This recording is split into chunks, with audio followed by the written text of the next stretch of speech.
दोस्तों, शिक्षा विभाग में बड़े फेरबदल की सूचना प्राप्त हो रही है। प्रारंभिक शिक्षा का कार्य अब माध्यमिक शिक्षा विभाग नहीं करेगा। क्या है पूरी सूचना, इसकी संपूर्ण जांच पड़ताल करेंगे दोस्तों इस वीडियो में। लेकिन इससे पहले मेरा आप सबसे निवेदन है, यदि आपने अभी तक हमारे इस चैनल को सब्सक्राइब नहीं किया है तो प्लीज़ इसे सब्सक्राइब अवश्य करें। सब्सक्राइब करने के बाद में बेल आइकन के बटन को प्रेस करना बिल्कुल न भूलें, ताकि जब भी कभी इस प्रकार की कोई भी सूचना, जानकारी या जीवन का अनुभव साझा करूँ तो इसकी सूचना सबसे पहले आपको प्राप्त हो।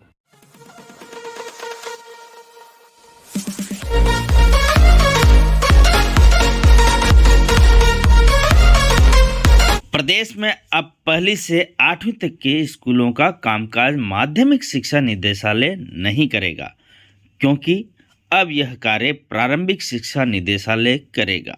पिछले कई वर्षों से दोनों निदेशालय का एक ही निदेशक होने के कारण प्रारंभिक शिक्षा के महत्वपूर्ण कार्य माध्यमिक शिक्षा निदेशालय ने अपने अधीन ले लिए थे। शिक्षा विभाग ने आदेश जारी कर उन सभी कार्यों की जिम्मेदारी फिर से प्रारंभिक शिक्षा निदेशक को दे दी है, जो पहले माध्यमिक शिक्षा निदेशक कर रहे थे। दरअसल बीकानेर के एक ही परिसर में प्रारंभिक शिक्षा निदेशालय और माध्यमिक शिक्षा निदेशालय संचालित होते हैं। करीब 4 साल से कांग्रेस सरकार ने प्रारंभिक शिक्षा निदेशक का पदस्थापन नहीं किया। ऐसे में माध्यमिक शिक्षा निदेशक ही अतिरिक्त कार्यभार संभाले हुए थे। ज़्यादा समय होने पर माध्यमिक शिक्षा निदेशालय ने प्रारंभिक शिक्षा को खुद में समायोजित करने की योजना बना ली। अब निदेशक के रूप में सीताराम जाट का पदस्थापन होने के बाद ये काम वापस लौटाने पड़ रहे हैं।